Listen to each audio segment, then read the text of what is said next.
see you guys in the dark.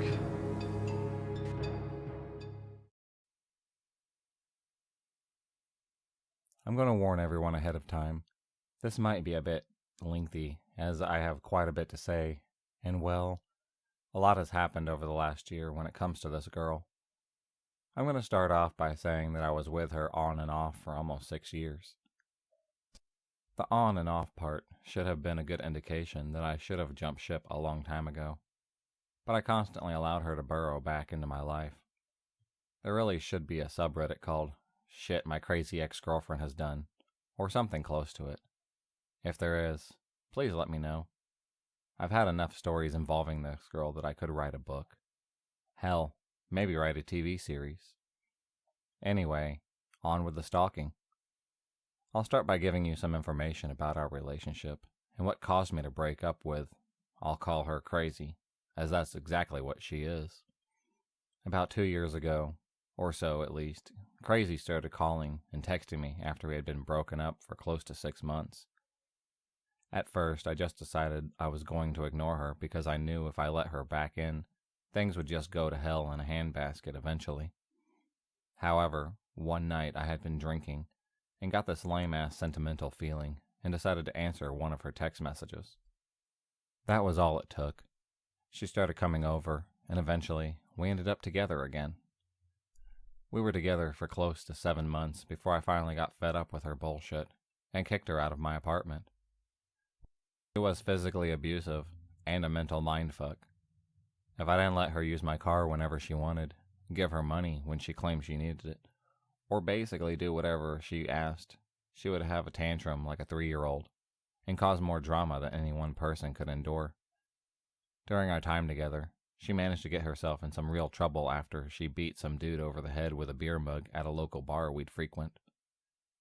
What really ended the relationship was when she started using meth and was bringing that shit into my house. I tried getting her help, but she turned it around on me as if I was trying to change her. So I gave up and told her mother she needed to get her daughter the hell out of my place before I called the cops and had her removed. I told her we were done, and I never wanted to hear from her again. At this point, I had given her multiple opportunities to change, but she refused and made it seem like I was the problem. Whatever, I was done. The problem was, she wasn't.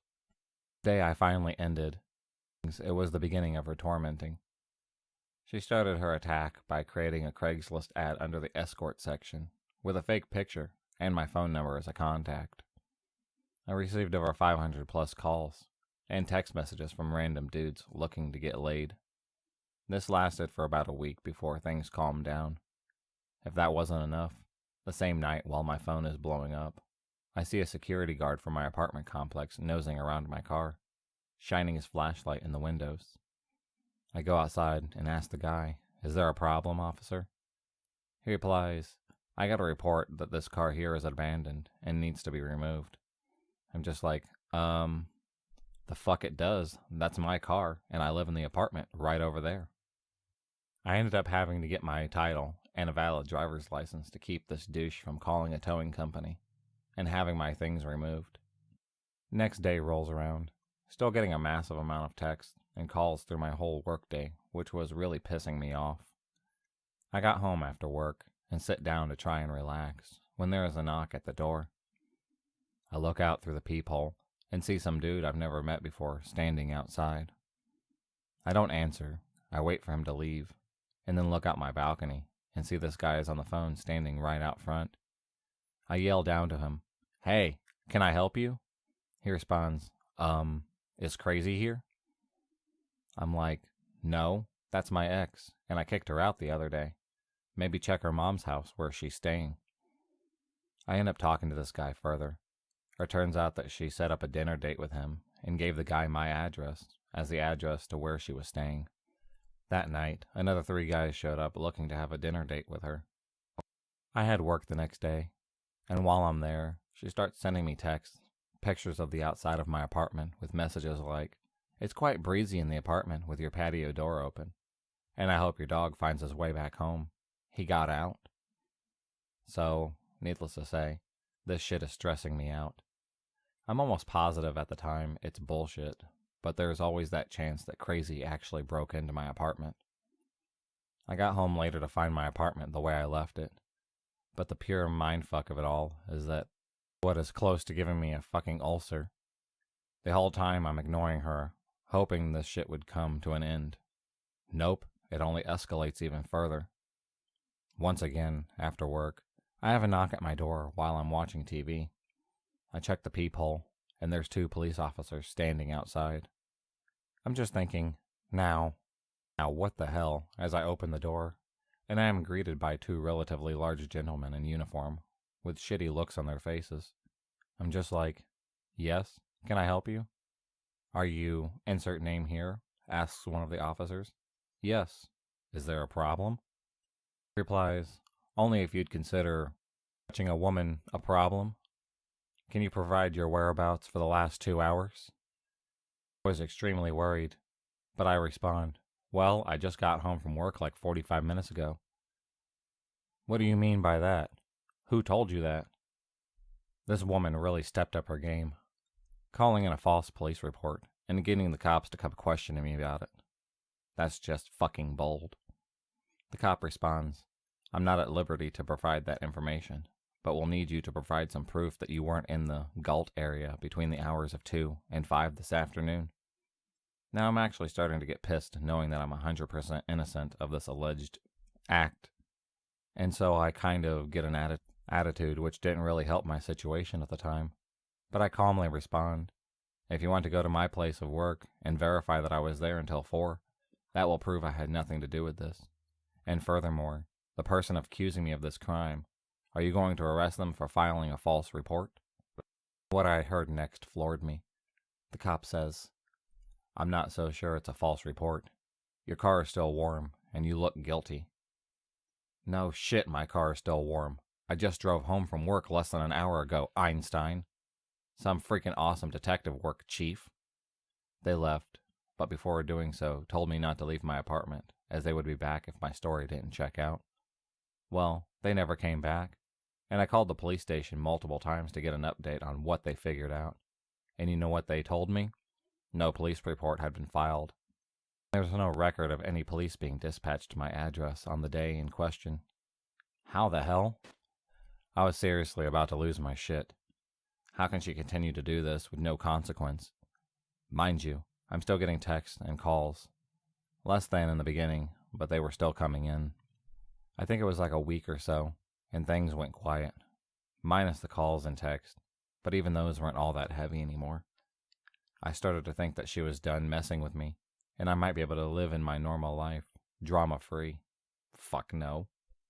I stopped at my mailbox after work about a week or so after the whole situation, and received a letter from the post office that said I had changed my address, but if this was incorrect, to contact them to stop the mail forwarding. So I call these dudes and tell them I haven't moved nor have I filed a change of address form, so there's no reason to forward my mail elsewhere. They assure me that my mail will continue coming to my current address, and that I had nothing to worry about. Well, they were full of it, because I didn't get a piece of mail for 2 months after that day. It took 3 phone calls, 2 visits to the local post office to get that thing rectified. Now, had it been me not getting my mail, I wouldn't have been that pissed off about it. But once my mail was forwarded to the address where Crazy was getting it, she used that as an opportunity to get all of my account information for my electric, gas, phone, cable, car, and banking information. I have extra security set up on my bank account, so that was safe. My car payments weren't going away, but she managed to shut off the cable, my electric, and my gas. I also got phone calls from my phone company stating that changes would be applied to my account if I hadn't called. I was angry. I ended up paying an extra $300 in fees to get my gas and electric bill put back into my name, mainly because my apartment complex ended up paying the balances on both accounts and charged me for that. This was getting all too much. I started calling the cops, and they just asked if I had gotten a restraining order. I explained that I had tried, but she continued to evade being served, and after a period of time, if the person isn't served, the restraining order is no good. The response was, "We can't help you." Wow, thank you. Can't help me, but you can follow up on a false police report? and then ignore that like it never happened? Gotta love the cops out here. However, I got a break. If you remember, she was arrested for smacking some dude over the head multiple times with a beer mug, right? Well, she had finally gotten convicted and was given 3 months in jail for it. 3 freaking months. Are you kidding me? There is no way in hell I could go out and beat some guy with a glass object all willy-nilly and not go away for at least a year, if not longer. But somehow she squeaked by with ease. Either way, that meant peace and quiet for at least that period of time. I was watching her status in jail online from time to make sure she was still locked up, when one day I checked and saw she had been released 2 days prior. In my head, I screamed "fuck" as loud as humanly possible, and started to get paranoid about this girl and what she might do next. Weeks went by and nothing. Finally, she's done, given up, or so I thought. A few weeks ago, it started with a text, a picture of a pregnancy test that showed positive. It came from a number I have never seen, so I wasn't sure who it was, but I had my suspicions.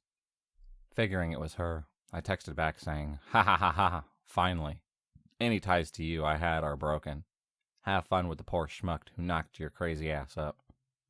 I got a response, "You obviously don't know who this is," which was true and really got me thinking considering I had talked to a few other women since being with the ex. Either way, I ignored it and just hoped it would go away. Over the next week, after I kept getting texts, only that one picture, nothing else. Once again, kept ignoring until I got another text. This time it was a picture of a woman holding her stomach, showing that she was pregnant, minus the head. Immediately after that, another text saying, "I guess we know who the fertile one out of the two of us are now, don't we?" That there told me it was the ex, as we actually tried to have a kid, but never were able to. So I responded back, "Awesome. Have a good life with whatever schmuck you managed to get you to impregnate you." Thank fucking Christ it wasn't me. Now kindly, screw yourself. Replied back with stupid insults that are irrelevant to the story, and I just ignored it, figuring she'd done what she wanted, rubbed in the fact that I couldn't possibly be sterile, which to me, that is a win-win. I can't have kids, and now she's got other things to deal with that'll keep her from bothering me. A week or so went by, and it's last week Thursday. I'm the type of person that tends to do things at the last minute, and when it comes to waking up in the morning to go to work, I sleep as late as I can, so when I get to my car, I need to leave right away, or I could end up being late. So I'm headed to my car and notice something stuck to it. There are 3 magnets on my car with stupid slogans. I think one said something about being a cat lady or some dumb stuff. I really didn't pay attention as I peeled them off because I needed to get to work. What I did notice is the bitch superglued the fuckers to my car, so it wasn't easy getting them off. And I still have remnants of magnet on my car. That wasn't the worst of it, and to explain the second part, I must first tell a short story. I explained how crazy got into using meth. Well, one day when I allowed her to use my car, she went to meet her brother at his apartment. They got into an argument. He owed her some stuff. He didn't have the meth. She thought that he did. In turn, the brother wanted to leave. In an attempt to stop him, she used my car to barricade him in. And when she did, he got out and kicked in my driver's side window, and then got back into his truck and proceeded to run into my car until she moved out of the way. So, I didn't have a driver's side window for the longest time. He didn't have insurance, and is a freaking tweaker, so getting money for him to fix the window was pretty much impossible. I'm also lazy and do things at the last minute, so I never got it fixed. The weather in California allows me to drive around with a broken window and not worry about the interior of my car getting ruined. Anyway, back to last week Thursday. I now have magnets stuck to my car, and I'm about to get in when I see approximately 5 pounds of dog shit with open condoms just chilling on my driver's seat. You've got to be freaking kidding me, I think to myself as I start to look for something to quickly clean this up. Literally, out of my fucking car. There was a plastic bag on the ground, so I grabbed it, and thankfully, it was dry, so I was able to quickly get it off the seat. Sure, I still ended up sitting on some of it, but I didn't have the time to waste, as I was already late and needed to get to work. I got there and told my boss. Thankfully, he's a cool guy, and let me take the first half hour of work to clean it out completely. Needless to say, I have replaced the driver's side window on my car. Now I wait, wonder what the hell this girl has in store for me next. My guess? Something even more messed up. Now, I know I'm going to get two questions. The first, why haven't I changed my phone number? And the second, why haven't I moved? To answer the first, I have too many people that know my current number. I am not going to let this bitch win by inconveniencing myself and changing it. Second, I plan on moving, but don't have the greatest rental history, so breaking my lease wouldn't help that in any means. So I'm sticking it out and hoping Crazy just screws herself.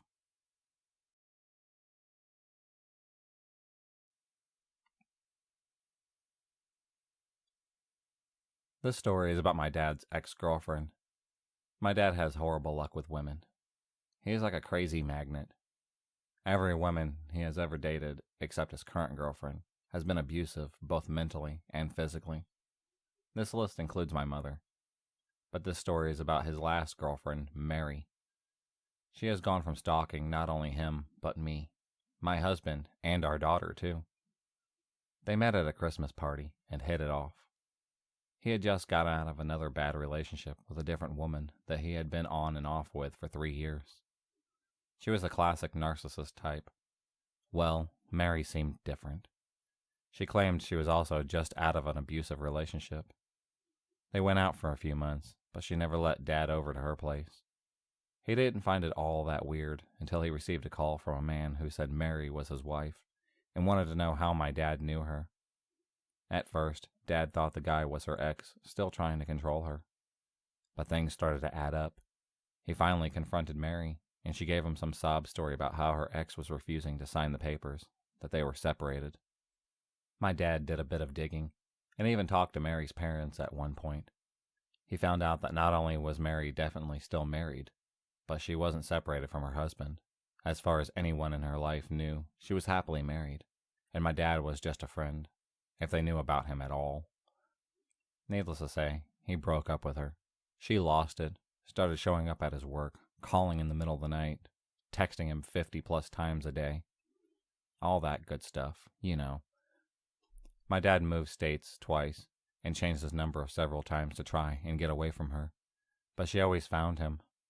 Love letters would arrive in the mail, or she would call and say she was coming to see him.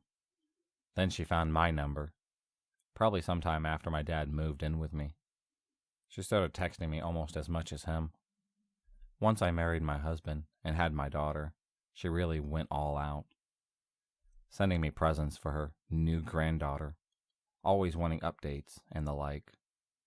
I never replied, and either sent back unopened packages or donated items she had sent directly to me from shops. Everything finally came to a head when she arrived to my dad's doorstep while he was at work with a casserole for him. She gave it to his roommate and told him it was because she noticed my dad was losing weight. He told his roommate to toss it. He didn't want to risk poison, since he had just applied for a restraining order. That some night she may show up to my apartment while my husband worked the overnight shift. It was after 1 a.m. when she started knocking on my door. I was glad that I had sent my toddler to my aunt and my uncle's for the night when I saw it was her. She left banana bread on my doorstep that we threw out as soon as my husband got home. The next night, I again left my toddler with my aunt and uncle in case she came back.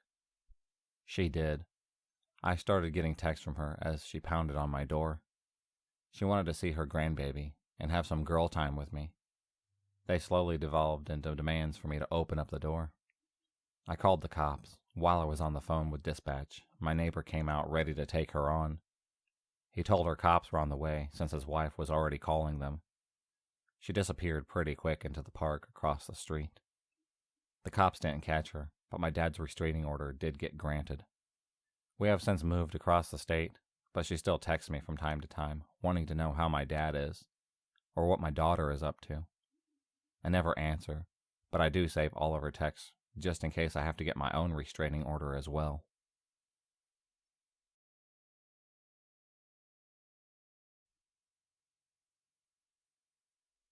My brother met his girlfriend a year ago when he was 17, and she was 16.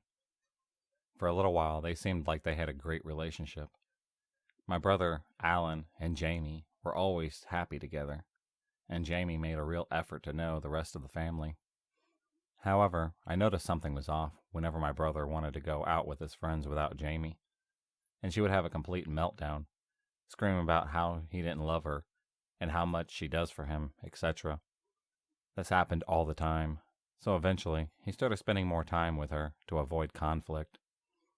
She even got annoyed at my mother's funeral because he wasn't paying enough attention to her. Like, what the fuck? Our mom just passed. Chill out, dude. Things started to get worse with her accusing him of hitting her whenever he would try to deflect her from punching him in the face. My brother has some mild anxiety problems and guilt about our mother's death, since they weren't opened on the best of terms before she died.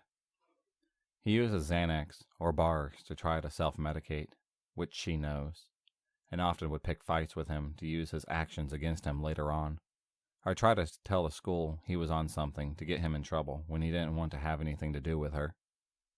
Eventually, Alan couldn't take it anymore and ended the relationship a few days ago. A quick note: our glass back sliding door is pretty weak. If you yank at it hard enough, you can force it open despite it being locked, unless we put the key in. The other day, she showed up at 5 in the morning, banging on the door and demanding to be let in. My dad got after her, and she left. This morning, however, she broke in through the back door and got into bed with my brother, who slept through all of this. My dad found her and told her to leave, or he would call the cops. This afternoon, I heard my brother and his friend get back in from school.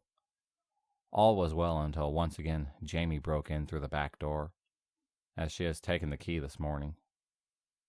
Alan's friend stopped her from going into his room, and I told her to leave and not come back, or I was going to call the cops. After she had left, my dad came back with 3 new keys made for the back door.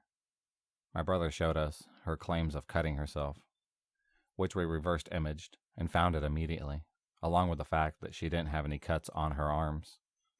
It's gotten so bad that my brother doesn't want to go to school since she follows him around and tries to get him to talk to her. And when that doesn't happen, get him in trouble. Jamie, I hope you get out of our lives and get the help that you desperately need.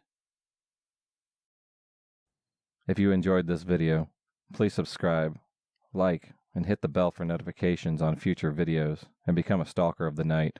And I'll see you next time.